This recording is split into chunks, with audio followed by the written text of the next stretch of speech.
Welcome to Personal Development Mastery Podcast, episode 163. Today I will share my thoughts about the special podcast audio feature of Gaianet, which I presented over the previous 3 episodes in 3 parts. To give you some context, in case you haven't listened to it yet, I will say that Gaianet is a global community connecting heart-centered, purpose-driven change-makers working together towards a harmonized world, growing the roots of a new earth. This podcast feature took a significant amount of effort and time from my part, and I have been reflecting on it. And the reason why I decided to make an audio feature about Gaianet in the first place, I have discussed it extensively in episode 159. But again, just for the sake of context, I will briefly share here that in 2020 with COVID and the lockdowns, I soon realized that instead of trying to fight against those changes that were happening, this loss of freedom, this censorship and so on, I decided to put my energy, time and effort instead into creating something new. There's something I've mentioned a few times recently, but I think it is so pertinent, and it is something that 𝗵cie𝘀𝘀𝘁 said. 𝗵cie𝘀𝘀𝘁 was one of Einstein's students, and he said that you never change things by fighting the existing reality. Instead, if you want to change something, build a new model that makes the existing model obsolete.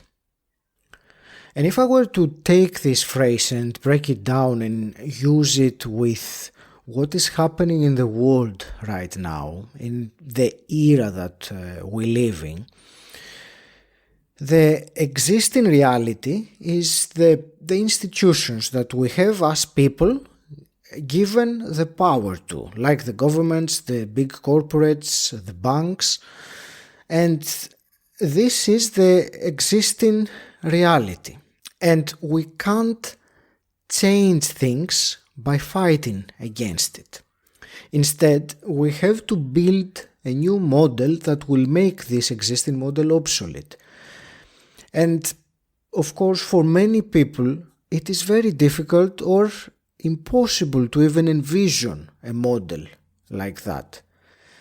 And that's why I was instantly intrigued and fascinated and inspired by the guys at Gaianet, because they have envisioned it and because they are working with other groups of similar mission around the world. So hundreds of groups, thousands of people around the world that are working towards creating this new model, this new earth, if you wish.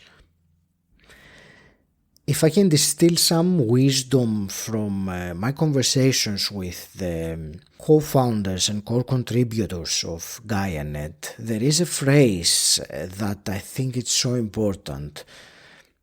And that phrase was to allow ourselves to dream about a better future, a better world. Somehow we have forgotten about our ability, our gift to dream.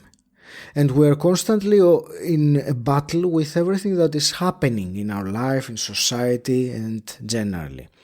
But we have to take the time and shift our attention and allow ourselves to dream about a better world. I wanted to share with you some of the things that I've learned through the process of creating this feature, which for those of you that have followed my podcasting work over time, you would instantly recognize that this is something completely different, something completely new that I have never done before. And in order to explain some of the things that I've learned, allow me to tell you the story of how this feature about Gaianet came to happen in the first place. And it was back in January this year, 2021, that the initial idea came to me to interview all the co-founders of Gaianet. At that time, I was already a part of Gaianet, so I knew about the people, but I had not the opportunity to connect with them. So I thought it was a good idea to interview these people in the same way like I have interviewed 150 people for my podcast. Eventually, after a few months, I did the interviews, and I had some common questions that I wanted to ask all of them. And one of the things that I learned very quickly was that I realized I had to adjust and tweak these questions because of each one's unique point of view. And another interesting thing, I remember when I did the last interview, I was still saying, I'm not sure exactly how I'm going to present these interviews, but I'm sure it's going to come to me. And I had left it like that. And honestly, I had no thought of how would this happen, what it would turn out to be. I thought that it would just be 5 interviews in a row, one after the other. And then I got inspired, and that was something that changed very much everything, really. I got inspired by one of my other guests in the podcast, 𝗵cie𝘀𝘁𝘁, who I interviewed in episode 132. 𝗵cie𝘀𝘁𝘁 has an outstanding podcast feature called Where is My Mind?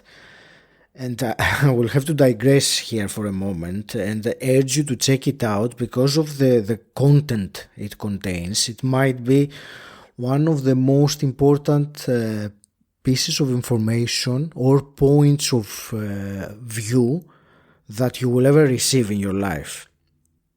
And after I read his book, I put it in the list of the most important books that I have read. And the book is called An End to Upside Down Living. So anyway, coming back to what I was saying earlier, I got inspired by listening to Mark's podcast.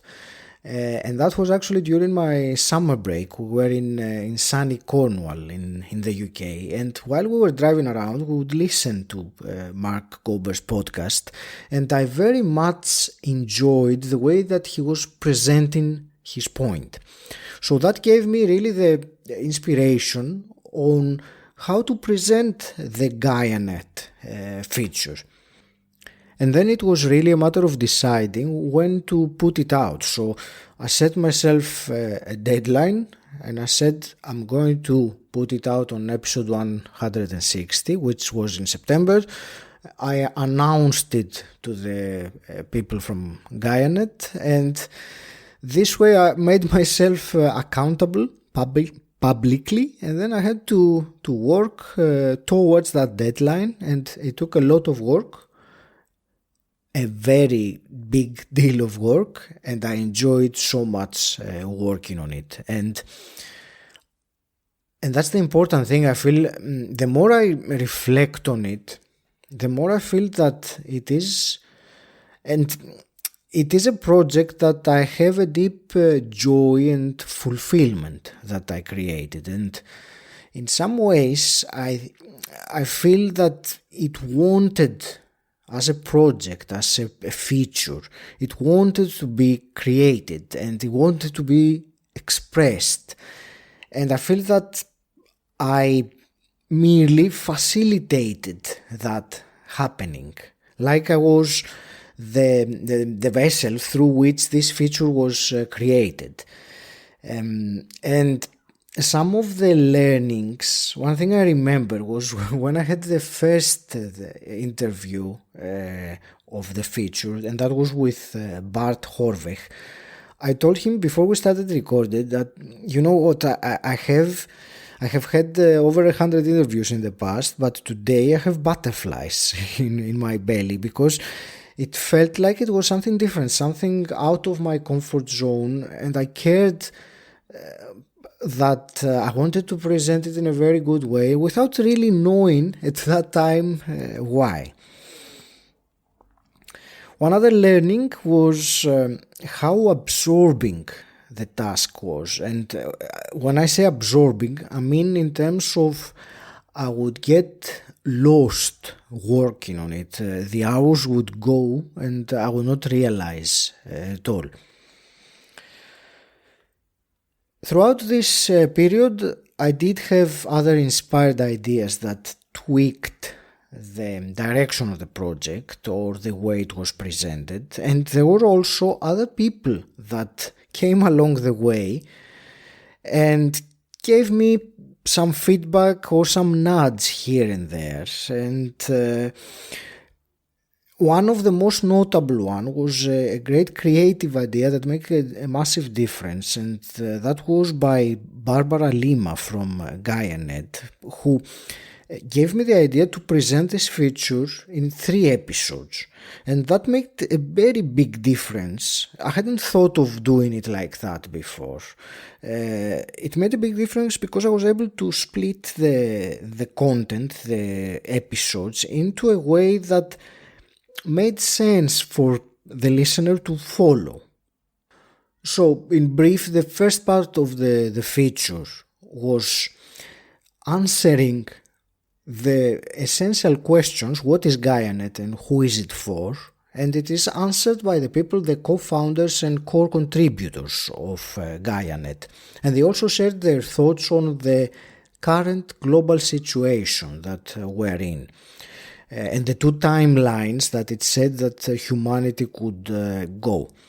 In the second part of the feature, we went deeper into the stories and the milestones of the people themselves, and also their spiritual journeys and the role that plant medicine and ayahuasca played in that.